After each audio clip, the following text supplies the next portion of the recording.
Hi, I'm Owen from Rask Australia. Thanks for tuning in to the Rask Network. Before we get into today's show, there are a few things we have to go over. Firstly, what you're about to hear and see is limited to general information only. It's not personal financial advice like you get from a financial planner. Also, it's important to remember that past performance is not indicative of future performance. That means that anything that's happened in the past, or we say today, is not necessarily going to reflect what happens in the future. Lastly, please consider that any of the guests or myself are featuring on this program may have a financial interest in some of the products or shares mentioned. That's enough from me. I hope you enjoyed today's program. Evan, welcome back to another Brain Hacks episode. Thank you for having me. And look, I'd love to be back. It's nice that we've actually had to extend this, what was originally just going to be this 5-part series. So this is now going to be ongoing. So welcome to what is now going to be a bit more consistent. Yeah. And today we're going to talk about something that we all have that problem with, which is managing to press pause on your goals. Now, you and I are going to concentrate on financial goals, but I think you'll probably get some takes out of this on not just finance, but on all your goals because, you know, life is life. Yeah, and a lot of people have probably felt it at some point when they've had to reduce their goals because they're not able to save $500 a month anymore, and they've had to deal with cutting back a little bit, and maybe it's only $300 a month. Or their life situations change and they've had to press pause. And those feelings that arise, like you're feeling like you're going backwards, you're breaking good habits, people are progressing around you and you're staying still or going backwards. So that's what we want to tackle today, and how we manage those feelings with our finances, how we could try and still make progress in a slightly different way, and how to pick things back up when we're in a position to do so. Yeah, because for me, when you came to me with this question that came from one of the listeners, I was like, oh, I'm currently in this scenario. Should we read it out? So this is from Sleepless Parents. I want to read out the question that came there. My wife and I recently and very happily had our second child, and concurrently we have come off our fixed rate mortgage and now have much higher interest rates. During the next 12 months, my wife will be caring for our child and be away from her profession. During this period, our family income will be reduced and we will not have, we're not in the position to continue investing or saving for 12 months. We have an emergency fund to fall back on if required. Being habitual monthly ETF investors / savers, we find it strange to stop this behavior. How can our mindset shift to be able to tolerate and accepting of our short-term situation? Now, I know that was quite long and I sort of somewhat summarized it at the same time. Why I found this fascinating, I'm exactly the same as this person, whoever you are. My wife and I have just had our second child. Eloise just turned 1. And we have gone through a very similar thing. So I'm really excited by this episode. So I want you to go first, Kate, because you're in a bit of, and why I want you to go first is you have been through this situation on and off. You have been through a situation where your work life changed, your goals had changed. I knew you from when you were absolutely had your bags packed, was headed to Europe, was going to go and do your gap year, and COVID came around. How did you deal with all that scenario and the changes that have happened, particularly in the last 5 years for you? They've been quite, rapid and also quite, let's use a term like rollercoaster in terms of what's gone on in your world. I've been used to change a lot growing up. I mean, I moved schools quite a bit. I changed activities. Sort of sticking to something has been a new challenge almost. But I've managed to stick to a few things for the last sort of 7-8 years, which has been very helpful. So there's situations where it's good to spend more time on something and not just chop and change all the time. I remember in high school, I was always chopping and changing subjects. I'd do one semester of one and then another semester of another because I thought it might be better than the current option. Grass is always greener. It is. Have you heard that thing? I heard an absolutely incredible fallback line on that. It's not new. This isn't me coming up. It's Effie's. No, it's not Effie's. It's more than that. The line is the grass is always greener, but somebody has to water it to be green. Okay. Well, she said chances are it's probably fake when I interviewed her. That's another way. Yeah. The one I've heard is that your grass is greener because they water it, right? So if you water your own grass, it's going to be just as green. So I was like, that's a great comeback to that. What is always used is reaching, right? That's what you're talking about there is there's always a better scenario. There is always somebody ahead of me. Well, why have they got greener grass? Because they water it. And that gets back to exactly what you've just spoken about, which is dealing with your own personal situation and enhancing it with what you have rather than trying to reach for somebody else's. And there's been times where the amount I've invested has ebbed and flowed. So during 2020, I invested less money because I thought I was going traveling and that was so sad. I'm so sorry for you right there. I still got a bit of a trip in a bit later, but I had to adjust my saving and investing goals because of different things happening with the economy and different things happening with me personally. I've changed my priorities. So it's just a constant reassessment. So I might set my goals at the start of each year and go, this is roughly how much I want to put aside for investing and my savings goals each month. But then having to be really flexible with that because some months are just a lot more expensive than others and expenses come up or for some reason need to take some time off work that you just didn't expect or plan for. And so I think coming back to it's great to set goals, but thinking about them with a really flexible mindset that sometimes you're going to have to pull back a bit and cut the amount you invest that month or only invest $5 just to keep that habit going. Yeah, and I'm of the same. As I said to you, the question is very close to my heart because I'm similar things to what we did, you know, having my wife also out of her profession and she's a very, very high achieving person, was we discussed, and this is probably part of the answer. The key thing I want to take away from this, the two of you need to keep talking. Clearly, you've got very similar, likes and similar habits, which is fantastic. It's about talking about not feeling like you are standing still. I mean, I actually had this almost exact conversation 2 weeks ago where my wife and I do at the moment feel like we're sort of jogging on the spot because every time we think we get ahead, something comes up and the mortgage goes up. The grocery bill goes up. Or childcare costs come in or more healthcare things to do with the little one getting vaccinations or getting sick or what have you. So it's that, you just cannot feel like we were getting ahead. It goes back to also then going, my way of looking at it, and again, it's just my analytical mind, it's like the market, right? The market's not a linear 45-degree angle straight up scenario, nor is life, nor is your savings patterns, right? But if you look at it on a longer term view, this is a very short period of time, right? Kids are amazing. Kids are something that if you are after them and do want them, have them, that feeling. All the cliches, I keep saying this to you as well, all the cliches that you hear when you're a kid or when you're an adult, early adult about having kids, when I had them, I finally realized, they're actually true. I mean, as much as I'd like to say they're not, they are true. All those cliches, it changes your habits and, it's a love that you remember, all that kind of stuff. It's not about that. For me, it's about understanding that over the journey that I've had, that the total is still going to be the same when I get to, and I don't like to call them goals either because you're right. The goal has imagery of finality, of reaching something and achieving, which is fine. But it's like, I have this same argument with a budget. A budget is a finite thing, right? So once you do your budget, you start again, right? So you do a monthly budget, next month comes around, you roll it over. For me, investing is about a fluidity. It constantly is evolving. It's constantly moving. You are always thinking about, okay, what do I need for today? What do I need for tomorrow? What do I need for beyond? That's always been my thing. But all I would say to this point is the habit is still there. Kate's given you a really good point, which is, okay, you're not contributing your $500 a month or whatever it is, you're down to $250 or $50. It doesn't matter as long as some money is still going there. I relate this also to the other thing that using the personal touch idea for me personally, I'm a little bit the same with gym and why gym keeps my mind active, but I get really antsy when I stop.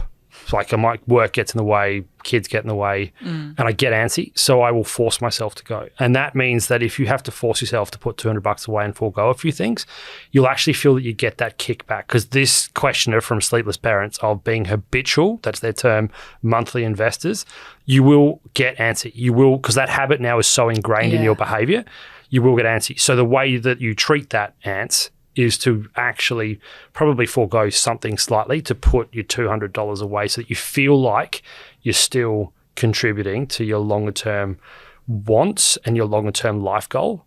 Again, I just use a term I hate using, but it just might be less in this phase of your life. And getting back to my point, I didn't actually look at me just rambling on.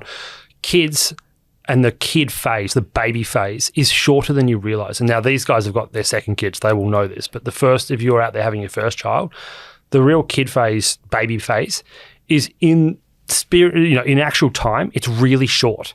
It really is. It will feel like an eternity, but it's really short. 9, maybe as much as 14 months, depending on which parent decides to take some, leave, whether it's maternity or paternity leave, it doesn't matter.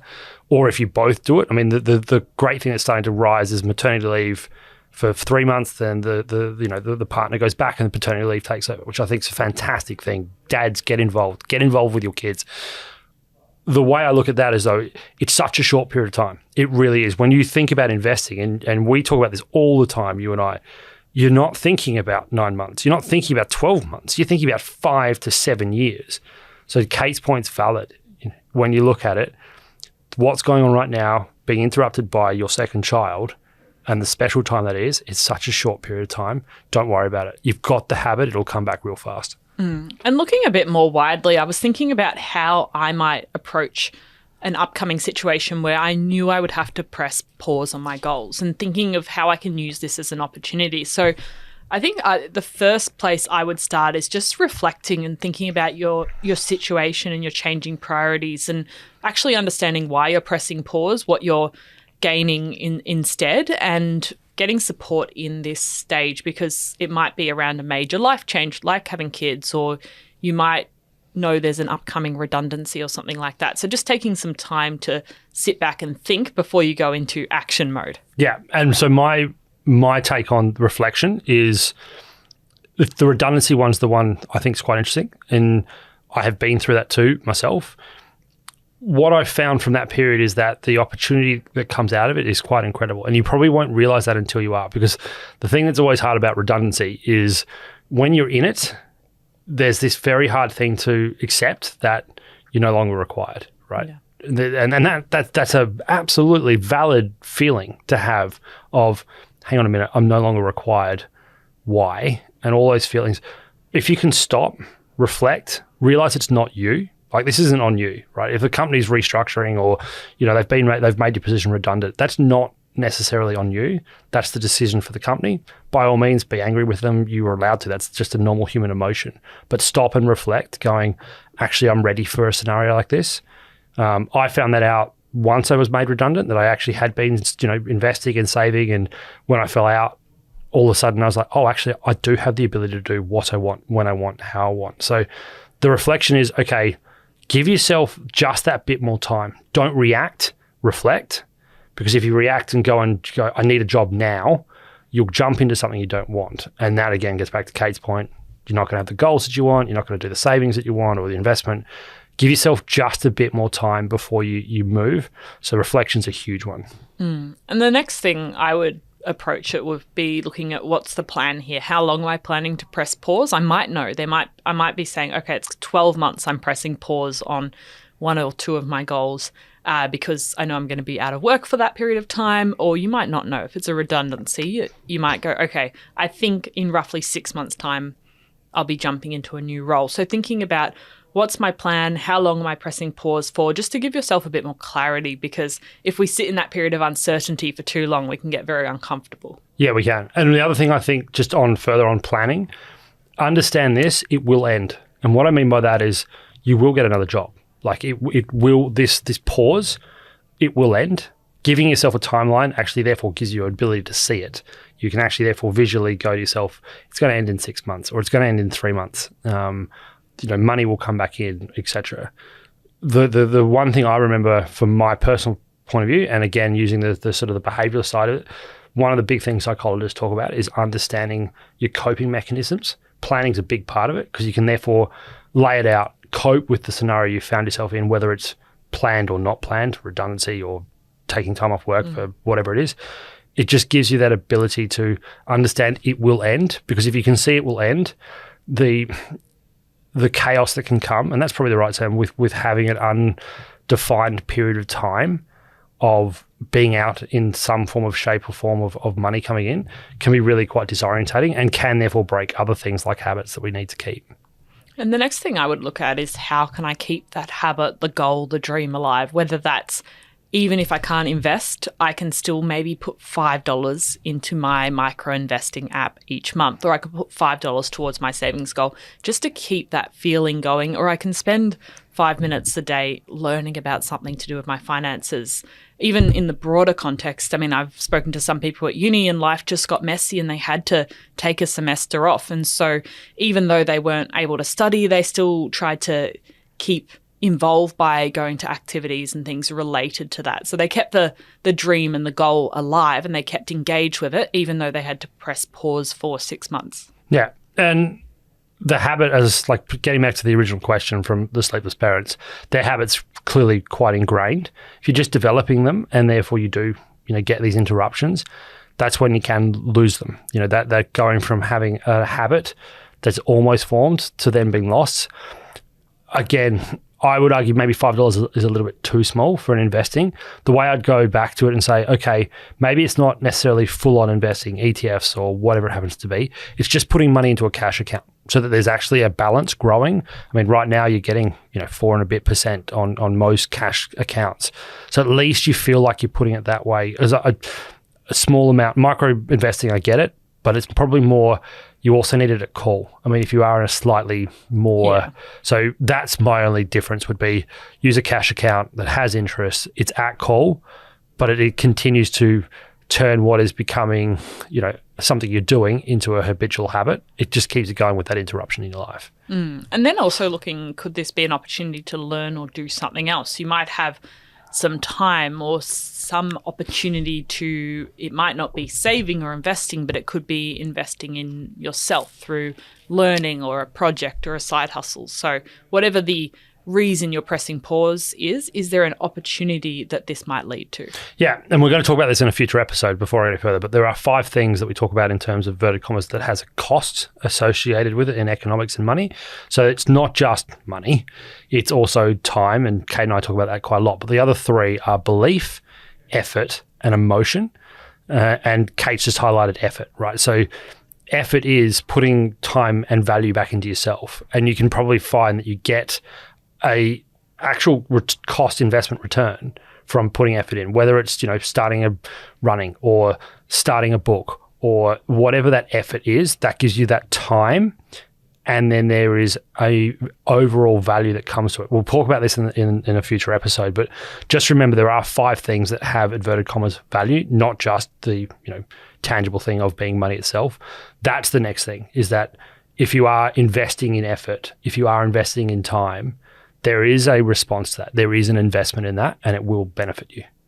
When you're getting closer to pressing play, in a sense, back on your goals, I think it's a good idea to also reset. We talked about reflecting and planning at the start, but also resetting, because you have probably changed over this period of time. Maybe you have been pressing pause on your goals for 12 months. Has your life changed? Have you changed? Has your priorities and goals changed? Maybe this isn't the goal you want to work towards anymore. Maybe this is opportunity to set some new goals and work to something new. So I think that's an important step, rather than just going back to the goals you set 12 months ago. Yeah, or what you said 5 years ago, because they are going to change, and you're dead right.